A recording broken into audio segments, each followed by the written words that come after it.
Moi, c'est fait. Est-ce que tu veux bien nous introduire dans la prière? Volontiers. Seigneur notre Dieu, c'est une chance pour nous de se prendre ce moment autour de de cette parole dans la Bible que tu nous proposes à la méditation.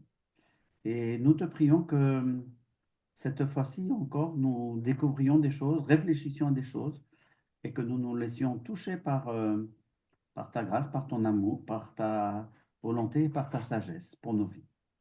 Amen, Seigneur. Donc, la parabole dite du bon samaritain, on la trouve dans l'évangile de Luc, au chapitre 10, les versets 25 et 37 à 37, c'est assez bref, hein.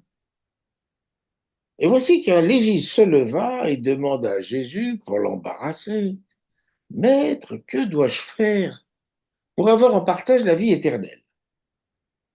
Il lui dit, dans la loi, qu'il y a-t-il d'écrit, qui lis-tu?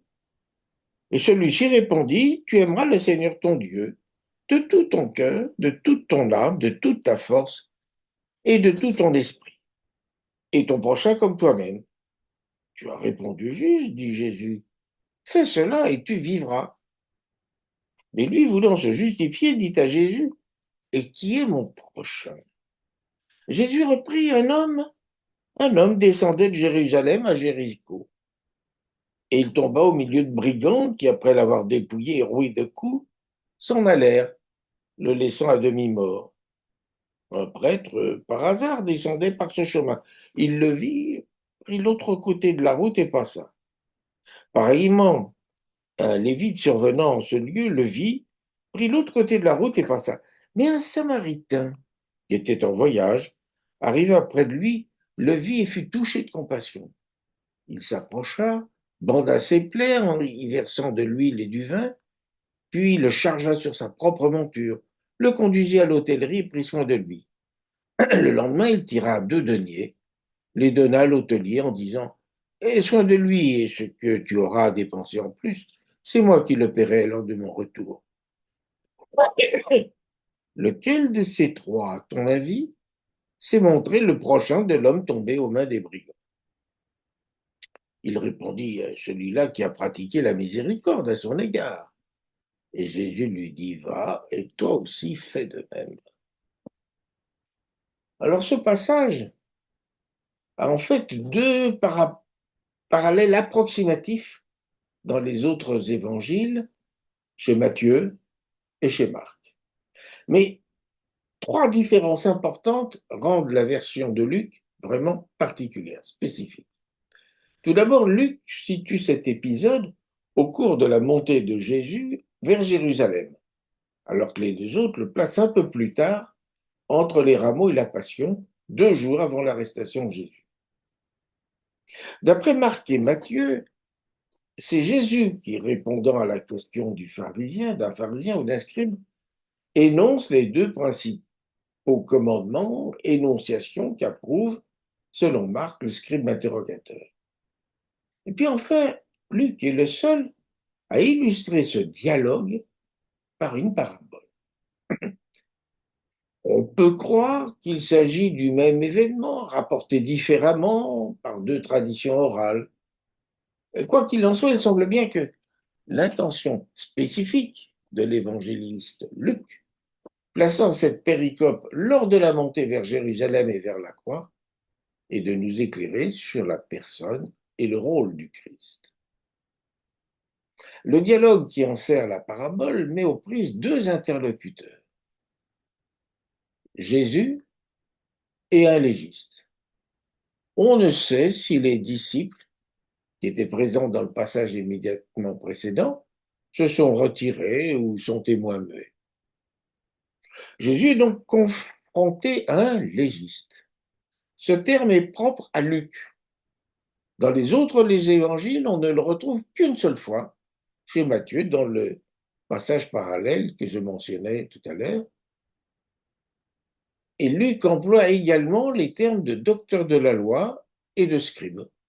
Et ces trois dénominations semblent parfaitement équivalentes.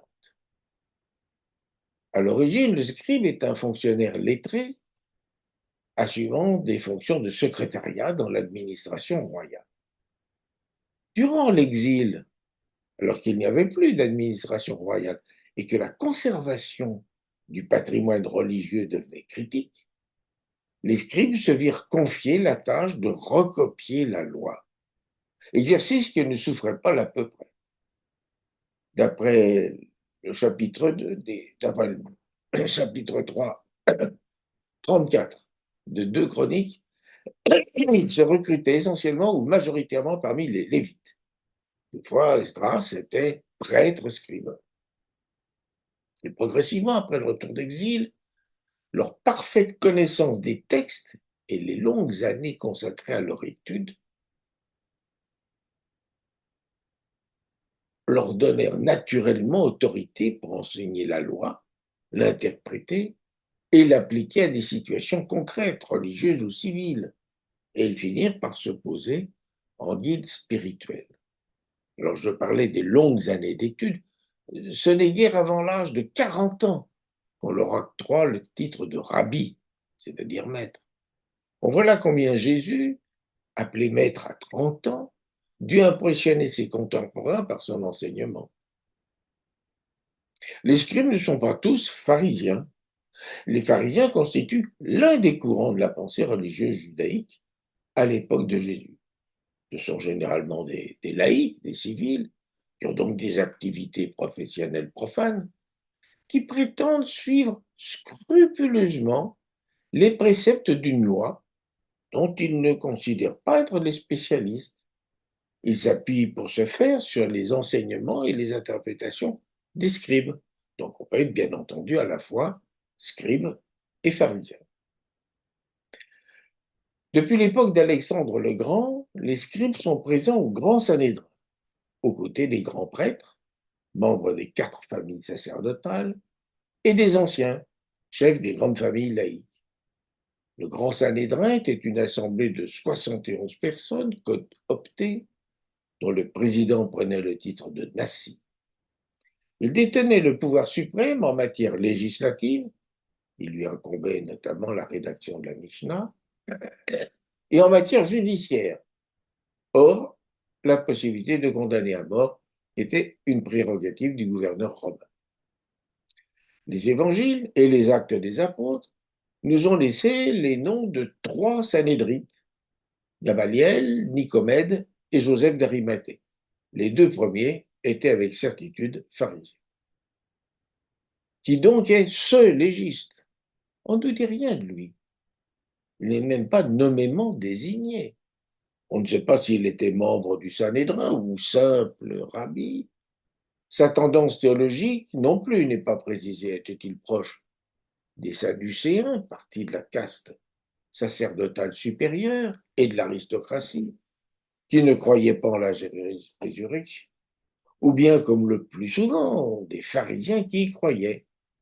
Ce n'est peut-être d'ailleurs qu'un archétype, un personnage type, et pas une personne bien précise. Toujours est-il que c'est un légiste, un docteur de la loi, quelqu'un qui sait, pour l'avoir étudié depuis au moins 20 ou 30 ans, ne vient donc pas pour apprendre de Jésus, contrairement à Nicomède, par exemple, mais pour le mettre à l'épreuve, comme le rapporte aussi Matthieu dans le passage parallèle.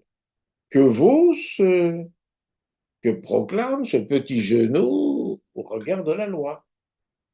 Il va donc poser une question, une seule, brève, dont la formulation est plus surprenante qu'il n'y paraît.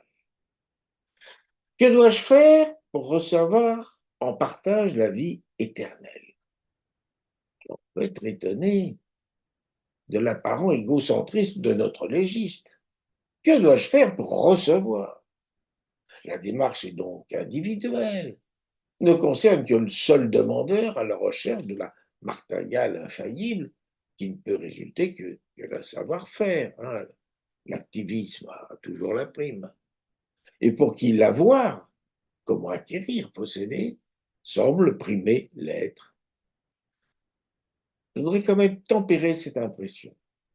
Le légiste ne vient pas pour renseigner, mais pour poser une question piège. Celle-ci ne reflète pas nécessairement le fond de sa pensée. Puis, il ne prétend pas être le seul bénéficiaire privilégié de la méthode que pourrait lui annoncer Jésus. Celle-ci serait bien évidemment transposable à tous ses semblables. Il dit bien pour recevoir en partage. La vie éternelle pourrait donc s'acquérir, se mériter, certes, au prix de sacrifices importants, mais enfin, une promesse est une promesse et il est possible d'en revendiquer l'accomplissement. La vie éternelle devient alors une conséquence de ce que l'on a fait objectivement, peu importe ce que l'on est. Le Nouveau Testament marque le passage du collectif à l'individuel. Dans l'Ancienne Alliance, c'est le peuple qui est élu, pas ses composantes. Et le salut va résulter de l'observation collective par le peuple tout entier des prescriptions d'Éternel. Pour éviter toute contamination pernicieuse, lorsqu'un individu vient à enfreindre l'une de ces prescriptions, il convient de le retrancher du peuple, lui, et le plus souvent sa famille, car le collectif joue aussi à ce niveau-là. Notre légiste n'en est plus là. Il semble considérer que le salut est d'abord une affaire individuelle qui vient récompenser chacun en fonction de ses propres mérites.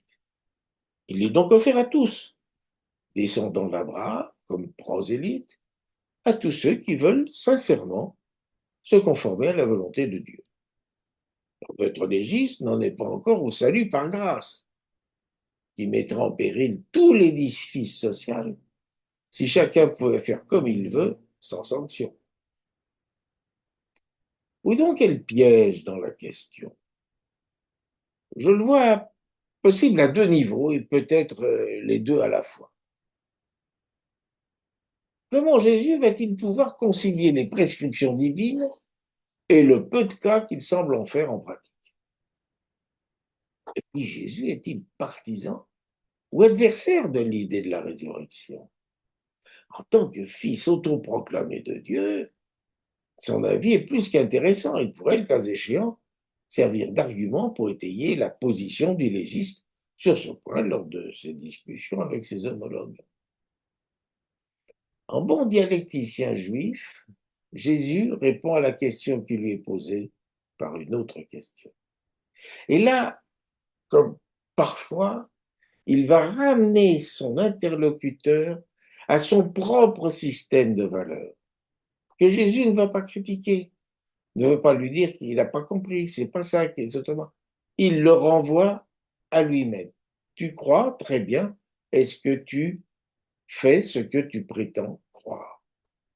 Et au lieu de se référer, et il lui dit, toi qui prétends connaître la loi et affirme qu'elle suffit à tout, dans la loi qu'est-il écrit? Comment lis-tu? Et Jésus cautionne ainsi l'attitude de son interlocuteur. La loi, c'est certes tout ce qui est écrit, mais c'est d'abord ce que l'on en lit personnellement. Et sa juste application ne peut résulter que de l'effort personnel du fidèle pour la connaître et la comprendre. La surprise vient de la réponse du légiste. Au lieu de se référer au décalogue, comme on aurait pu s'y attendre, il propose deux commandements obscurs et assez mineurs.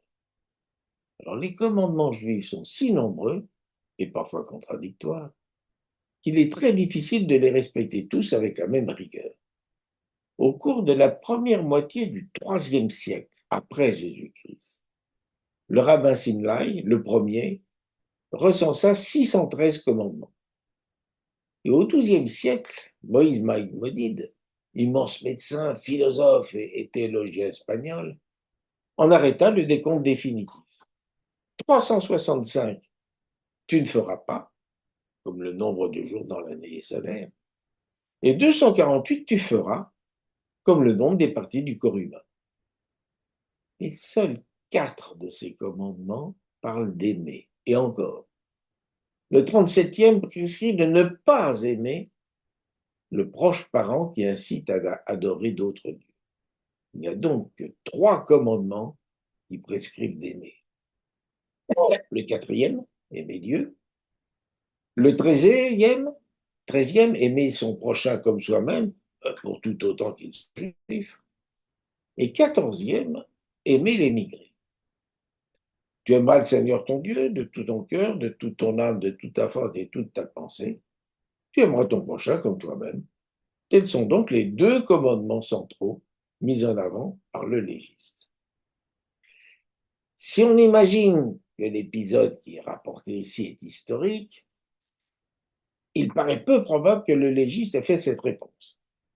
En effet, l'énumération du verset 5 du chapitre 6 du Deutéronome qu'il cite ne comprend dans sa version hébraïque que 3 termes. Le quatrième, de toute ta pensée, n'apparaît que dans la version grecque, dite des Septante. À l'époque où Luc rédige son évangile, cette version grecque, dite aussi d'Alexandrie, était largement répandue dans tout le bassin oriental de la Méditerranée, au point d'en avoir pratiquement supplanté la version hébraïque. Mais il est plus que vraisemblable que le légiste de Jérusalem, qui avait comme fonction première la recopie de la Torah hébraïque, n'a pu citer que cette dernière. On a ici une illustration flagrante de ce que les évangiles ne sont pas d'abord des recueils historiques, mais avant tout des outils pour l'édification des fidèles dont il convient de rechercher le message de l'auteur dans un contexte culturel radicalement différent. Et Jésus approuve pleinement cette réponse. Tu as bien répondu. La suite va toutefois laisser son interlocuteur sans réponse au second piège de sa question. Fais cela et tu auras la vie. Mais quelle vie? Celle d'ici-bas ou la vie éternelle? Jésus refuse de s'intéresser à cette pure spéculation et d'arbitrer entre sadducéens et pharisiens. La vie éternelle, si vie éternelle il y a, est entre les mains de Dieu, nous ne pouvons espérer qu'en sa grâce seule. Ce n'est pas le résultat mécanique d'un certain nombre d'actions ici-bas. La loi nous fut donnée pour que nous puissions mieux vivre et mourir sur cette basse terre. Toujours est-il que Jésus semble mettre en cause la sincérité de son interlocuteur. Le fait cela pourrait signifier que Jésus doute qu'il le fasse vraiment. Il ne suffit pas de connaître mieux que les autres les bonnes recettes, il faut encore s'appliquer à les appliquer. La parole n'est vivifiante que lorsqu'on la met en pratique. Vexé de la simplicité de la réponse de Jésus, qui en fait n'a rien dit, le légiste veut tenter d'aller plus loin. Qui est mon prochain? À cette question, assez naïve au fond, pour ne pas dire banale, Jésus va répondre par une de ces étonnantes paraboles dont il a le secret. Le drame, car il s'agit bien d'un drame, se déroule sur la route qui descend de Jérusalem à Jéricho. Les deux villes sont distantes d'environ 27 kilomètres, il faut donc une journée de marche, 6 à 8 heures, pour les relier. Jérusalem est à 800 mètres d'altitude, Jérusalem à 250 mètres en dessous du niveau de la mer. C'est la ville la plus basse de notre planète. Entre les deux, un col à 1060 mètres à quelques kilomètres à l'est de Jérusalem. Le pays traversé désertique. Passé les environs immédiats de Jérusalem, il n'y a plus de village. Il peut y faire chaud. La route est une voie romaine, bien tracée pour le passage des chars, mais terriblement caillouteuse. Et cette route était assez fréquentée, notamment par des prêtres et lévites du temple, qui, lorsqu'ils n'étaient pas en service, préféraient résider à Jéricho, à quelques kilomètres au nord de la mer Morte, dont le climat était autrement plus agréable. Jéricho passait un peu pour la banlieue dortoir huppée de Jérusalem. Mais cette route n'était pas fréquentée que par de paisibles voyageurs. Elle était aussi infestée de brigands de toutes sortes. Et l'un de ces tronçons était surnommé le chemin du sang, car beaucoup y avaient été agressés, dévalisés et tués. En ce lieu désertique inquiétant, surgissent au moins 6 personnages ou groupes de personnes. Un homme, tout d'abord, on peut le supposer juif, si l'on tient compte du pays où se déroule le récit, mais en fait, rien n'y oblige. C'est quelqu'un d'une certaine richesse, du moins d'une certaine aisance, puisqu'il se trouve dépouillé de ses biens par des bandits. Pauvre, il ne les aurait pas intéressés. Le riche, il se ferait accompagner d'une escorte. Ce est un marchand, que ses obligations obligent à prendre cette route mal fréquentée. Deuxième groupe, des bandits, assez nombreux pour qu'il soit évident qu'on ne peut leur résister. Ils font partie de ceux-là qui considèrent qu'il est plus facile de s'emparer de la richesse d'autrui que d'en créer soi-même. Compte tenu des difficultés de l'entreprise, il n'est pas certain que ce calcul soit toujours le bon. Quoi qu'il en soit, la convoitise et la violence semblent bien avoir toujours fait partie de la nature humaine. Un prêtre, puis un lévite. Ah, il faut être pur pour se présenter devant Dieu. Un prêtre ne peut accepter que la proximité d'un mort le rende impur. Par exemple, en participant à ses funérailles, sauf s'il s'agit d'un membre de sa famille proche, ascendant, descendant, frère, sœur non mariée. C'est le 590e commandement. Quant au grand prêtre, il ne peut jamais prendre le deuil et ne doit se rendre impur sous aucun prétexte.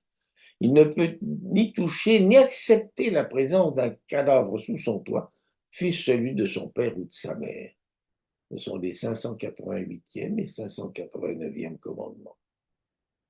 Notre homme devait donc être en bien mauvais état pour que le prêtre et le lévite, soumis lui aussi à des règles de pureté, mais un peu moins contraignantes, que le prêtre et le lévite jugent préférable de ne pas s'en approcher. Alors cette attitude m'inspire quand même deux réflexions. Tout d'abord, quelle est étrange cette religion qui exige que pour se présenter devant Dieu, il faille se détourner de son semblable. Nombreux sont les passages de l'Ancien Testament où il apparaît que ces commandements sont destinés avant tout à assurer un ordre satisfaisant dans la société et qu'il existe des circonstances où leur finalité même exige qu'ils soient transgressés. Et régulièrement, Jésus se déchaîne contre l'aspect absurde et inhumain d'une interprétation fondamentaliste de la loi. Deuxième remarque, il nous y dit du prêtre qu'il descendait par ce chemin. C'est donc que son service terminé, il quittait Jérusalem pour rentrer à Jéricho. Il n'était donc pas destiné à intervenir prochainement dans le temple et aurait eu tout le temps de se purifier de sa souillure. La règle, la loi, est souvent pour nous une excuse pour ne pas faire ce qui nous dérange et qui serait pourtant bien utile à un autre. Autre personnage, un samaritain. Alors pour un juif, c'est l'archétype de l'homme impur, car jugé infidèle. Dans la rencontre entre Jésus et la Samaritaine, l'évangéliste Jean nous précise que les Israélites n'entretenaient pas de relation avec les Samaritains. Alors les Samaritains se considéraient comme des descendants des anciens habitants des tribus d'Éphraïm ou de Manassé, fils de Joseph, autrefois partie du royaume d'Israël, au royaume du Nord, descendants de ces anciens habitants ayant échappé à la déportation assyrienne ordonnée par Sargon II après 722 avant Jésus-Christ. Mais les Juifs de l'époque de Jésus les considéraient comme descendants des populations de Babylonie que les Assyriens avaient installées en Samarie pour remplacer les populations déportées. Les Juifs ne les considéraient donc pas comme d'authentiques descendants d'Abraham. En fait, les Samaritains, dont le nom signifie les observants ou ceux qui gardent, vénéraient les mêmes ancêtres que les Juifs, adoraient le même Dieu, mais respectant les règles d'avant la déportation. En particulier, ils n'acceptaient pas la centralisation du culte à Jérusalem. Il y avait de nombreux lieux de culte, le plus important étant à Bethel, à 10 km au nord de Jérusalem, à Dan, tout au nord de l'ancien Israël, et au mont Gazirim, près de l'antique Sichem, qui est aujourd'hui Naplouse, et où subsiste le dernier noyau des Samaritains existants de nos jours. Les Samaritains n'admettaient comme lit sacré que le seul exact c'est-à-dire le Pentateuque plus Josué. Même si au cours du 1er siècle après Jésus-Christ, ils commençaient à pouvoir être très timidement admis dans la communauté juive, s'ils renonçaient à leurs pratiques douteuses, ils étaient généralement considérés comme des gens infréquentables. Et depuis l'an 7 après Jésus-Christ, était interdit de temple à Jérusalem. On leur avait reproché de tenter d'introduire dans le temple des viandes impures. Un Samaritain était donc la dernière personne dont on pouvait attendre un secours, pensaient tous les Juifs raisonnables. Je voudrais maintenant souligner l'efficacité et le minimalisme de l'intervention du Samaritain, et qui semble habitué des voyages difficiles. Il fait ce qu'il faut, il ne fait que ce qu'il faut, rien de plus. Il nettoie les plaies avec du vinaigre pour en chasser les impuretés, les microbes. Il les couvre d'huile pour les mettre à l'abri de l'air, des impuretés et des infections. Donc, dès l'Antiquité, on avait compris le bien fondé des règles d'antisepsie et de sepsie. Il recouvre ses plaies de bandages pour éviter les frottements et toute nouvelle agression qui pourrait résulter. Il charge l'homme sur sa monture, ce qui l'oblige à poursuivre sa route à pied.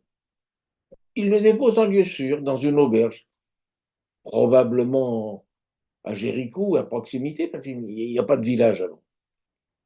Il laisse à l'aubergiste le minimum nécessaire, environ 2 journées de salaire, permettant de compléter à son retour, si nécessaire. Et puis il s'en va vite, reprenant le cours normal de ses occupations brièvement perturbées. Puis le dernier personnage qu'on oublie, c'est l'aubergiste. Après les secours d'urgence, l'auberge est le lieu indispensable pour que l'homme puisse, avec le temps et les soins qui lui sont prodigués, se remettre.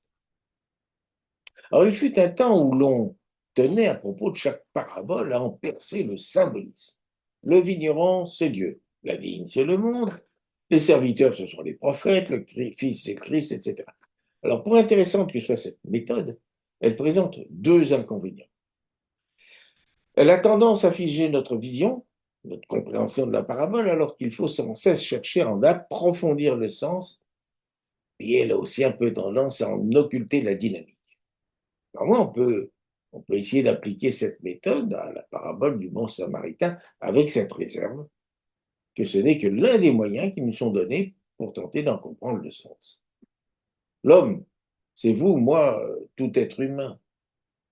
La route, c'est la vie, dont nous croyons dans un premier temps qu'elle va nous conduire vers des sommets, et puis dont nous découvrons bientôt qu'elle ne fait que descendre. Les bandits, ce sont les aléas de cette vie, les accidents, les deuils, les maladies, les échecs qui peuvent nous laisser passablement abîmés. Le prêtre et le lévite, ce sont la religion et la loi. La religion entendue comme l'ensemble des rites et des prescriptions dont l'accomplissement devrait nous rendre propice à la divinité. La religion et la loi, toutes deux promptes à nous rappeler que ce qui nous arrive est de notre faute et n'est que la juste sanction de nos erreurs et manquements. Le Samaritain, c'est le Christ, ou toute personne qu'il met sur notre route pour venir nous secourir juste au bon moment et pour le temps qu'il faut pour nous mettre la tête hors de l'eau sans rien nous demander en retour. L'auberge et l'aubergiste, ce sont l'Église, prise non plus en tant qu'institution, mais en tant que communauté. Nous pourrons trouver l'appui et la chaleur nécessaire pour nous reconstruire le temps qu'il faut avant de repartir. Puis la parabole énoncée, le dialogue reprend entre les 2 protagonistes. Lequel des 3, demande Jésus, s'est montré le prochain de l'homme qui était tombé sur des bandits? C'est celui qui a fait preuve de bonté envers lui, répond le légiste, qui par cette longue circonlocution évite de désigner le Samaritain.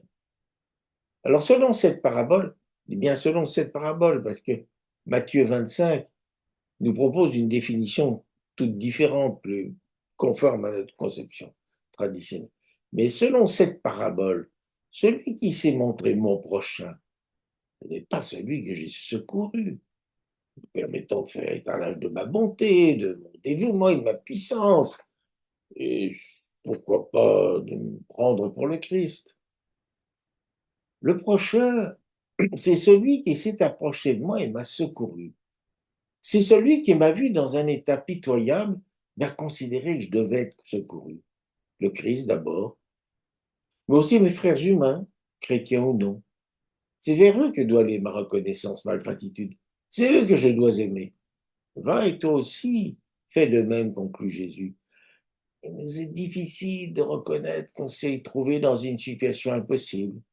Il nous est humiliant de nous souvenir que nous avons été totalement dépendants du bon vouloir de celui dont nous voulions jusque-là ignorer l'existence. Surtout lorsque nous n'avons rien pu lui donner en retour, ce qui nous aurait laissé l'impression d'avoir au moins en partie pu nous acquitter de notre dette. Pourtant, nous savons que notre faiblesse est notre besoin de l'autre.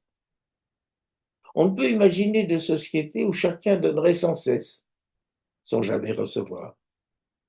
C'est que si nous savons reconnaître tout ce que nous devons à l'autre, et d'abord au premier rang de Jésus, que peut-être nous comprendrons ce qu'à notre tour, nous pourrions donner à celui dont nous croyons qu'il a besoin de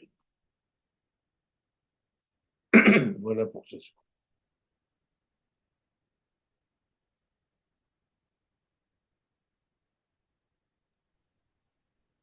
Merci beaucoup, Daniel. Bon, ben écoute, évidemment, on le savait, mais il y a de la matière hein, dans cette parabole. Voilà, donc personnellement, je n'avais pas utilisé jusqu'à présent la catégorie secouru, secouriste, et que au fond, le prochain, dans l'esprit du légiste, c'est celui qui est secouru. Et c'est amusant. Et donc, pour Jésus, le prochain, c'est celui qui est le secouriste. Mais Oui, oui. comment tu comprends l'intention de Jésus de retourner dire que le prochain, c'est pas le secouriste, c'est secouriste. Comment tu comprends ça, toi? Parce que nous, c'est tout le schéma de la conversion, etc., de la repentance. Nous ne pouvons admettre le besoin du Christ, de Dieu, que si nous savons que nous sommes faibles. Je sais que c'est une source inépuisable de commentaires et de réflexions, ce retournement. Et c'est vrai que c'est pas banal, hein. On a souvent accentué le fait que le prochain, c'est le Samaritain. Non, enfin, non, c'est l'homme blessé. Donc, c'est mon prochain, je dois aller le secourir, hein. La morale chrétienne, la morale tout court, c'est ça. Mon prochain, il est là, je dois aller vers mon prochain. Et c'est vraiment quand même intriguant et très fort que Jésus, il inverse et il dit de qui je deviens le prochain en étant le secouriste. Et oui. Et sinon, où est la reconnaissance à l'égard de Dieu? Parce que, est-ce que tu me disais, toi, une fois, qu'il ne faut pas comprendre cette parabole sur le plan moral. C'est pas une morale. Mais en même temps, est-ce que tu vois quand même une invitation à, du coup, à devenir le prochain et à secourir quand même l'homme Ben, blessé? c'est ce que dit Jésus. Va et fais de même. Oui, D'accord. Pas de même, c'est va secourir, mais on ne peut pas ne faire que donner. Il faut oui. accepter de recevoir. C'est pas toujours très très facile, et ce n'est que comme ça que l'on peut avoir une conscience de nos faiblesses, de nos besoins. Si on est toujours celui qui domine, qui agit, qui... Je pense que c'est le sens de cette parabole, hein. Matthieu 25, c'est quelque chose de tout à fait différent. Oui. Et qu'il ne s'agit pas d'occulter ni de nier, mais le sens de cette parabole, c'est il faut que nous apprenions la gratitude, et ça nous est très, très, très difficile. Alors, du coup, c'est sûr que tu emploies des mots que j'ai bien aimés dans la symbolique. Souvent, dans le symbole, d'une parabole, on remplace un personnage par un autre personnage. Et c'est vrai, quand tu dis le symbole de la route, c'est la vie. J'ai beaucoup aimé ça. C'est pas mal. C'est la vie. Et aussi, quand tu dis. D'autant plus, si tu veux, que je l'ai dit, quand on sort de Jérusalem à 8 mètres, à 800 mètres, on va monter jusqu'au col, à 1060. Hein, ça y est, Ah, on passe de 0 à 20 ans, on monte, on monte, on monte. ah, Oui, de perte de là, ça descend tout doucement. donc, Alors j'ai vu un effectivement, peu oui. que ce chemin ben, représentait un petit peu le trajet de la vie. Enfin, Oui, c'est oui, ce que mais c'était je joli vois. de dire ça, hein. Ça, je l'avais jamais dit. Et j'ai bien aimé aussi quand tu dis les brigands, c'est les échecs, les difficultés et des choses comme ça. Je, je profite de ce qu'on n'est pas nombreux pour te poser une question tranquille. Est-ce que tu peux me redire la double conception de l'origine des Samaritains? Alors, il y en a une que j'avais bien intégrée toujours, qui dit qu'au fond, finalement, c'est des populations déplacées par les Alors, Babyloniens. Sargon II, roi d'Assyrie, fait un échange de population. Il emmène en déportation une certaine quantité Ouais, de personnes qui étaient, qui habitaient ce qui allait devenir la Samarie, mais comme il ne veut pas abandonner ses terres et qu'il a le souci de les ouais. enrichir, il va faire venir en contrepartie, depuis la Babylonie, des populations qu'il installe sur les D'accord, espaces laissés libres. d'accord. Donc les Juifs disent, les Samaritains, ce sont les descendants de ces populations allogènes Oui, qui ont été installées de force en Samarie, et les Samaritains disent non, pas du tout. Il y a une Sargon n'a pu déporter qu'une partie de la population. Nous sommes descendants de ceux qui sont restés sur place.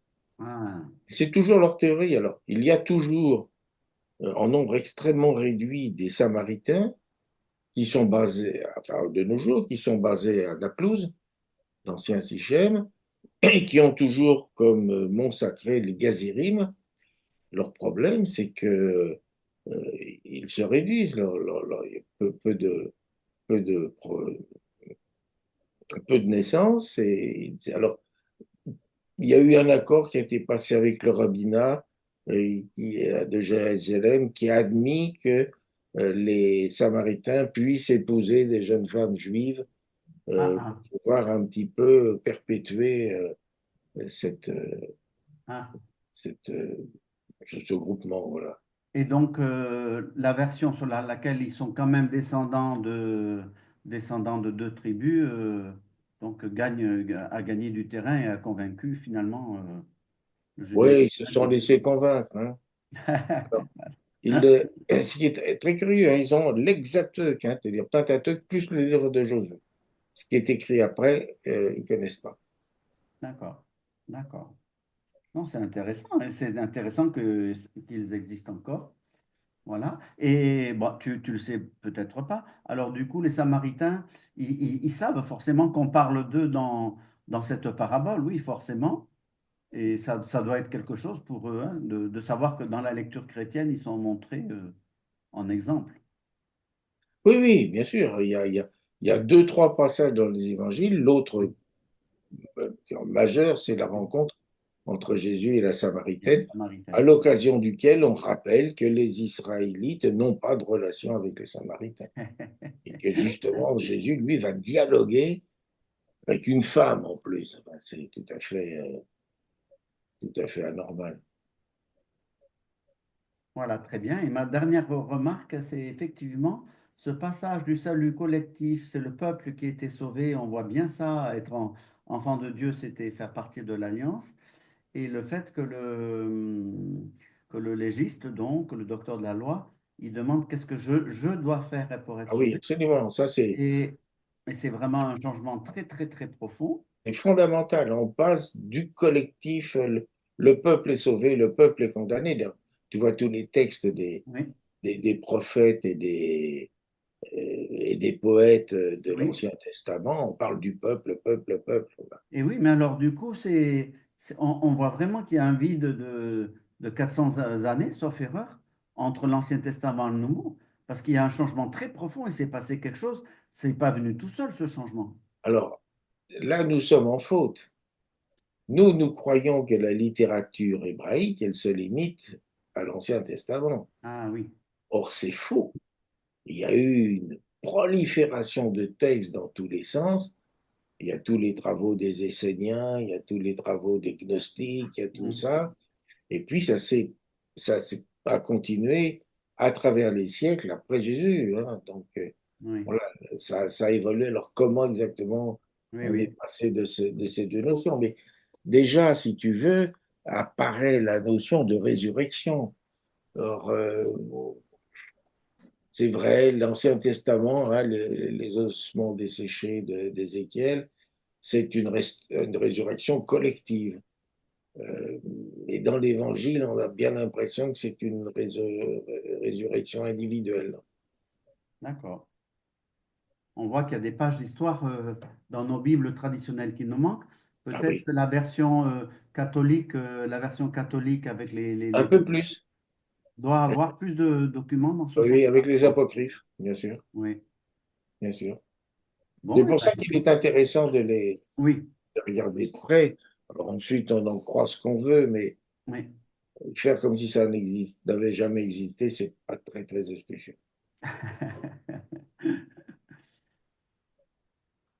Mais Bon, parmi les exemples que tu as, tu as tous les manuscrits de la mer morte, oui, oui.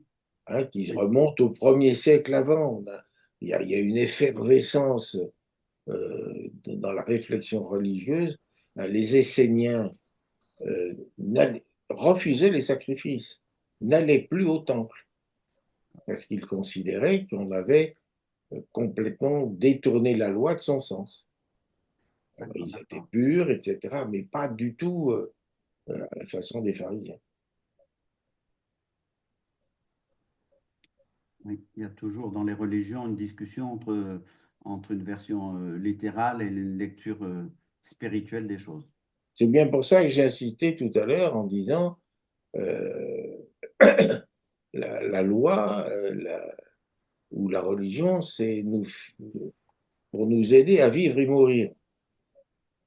Ce qui est au ciel échappe à notre connaissance. On ne sait pas s'il y a ou s'il n'y a pas, mais s'il y a, c'est entre les mains de Dieu. Donc, ce n'est pas à nous de nous en préoccuper. Et je suis toujours un peu désagréablement surpris. Nicolas m'a fait lire un livre intéressant où il y a quand même un pasteur qui évoque une vision d'une dame et qui voit dans le ciel les anges de Dieu se battre avec les anges de Satan. Qu'est-ce que ça apporte? Je veux dire, ça ne modifie pas notre façon de vivre. Alors que je trouve que dans ces leçons, on nous dit, mais écoutez, sachez dire merci. C'est assez simple. Et où est la civilisation où on n'est pas capable de dire merci?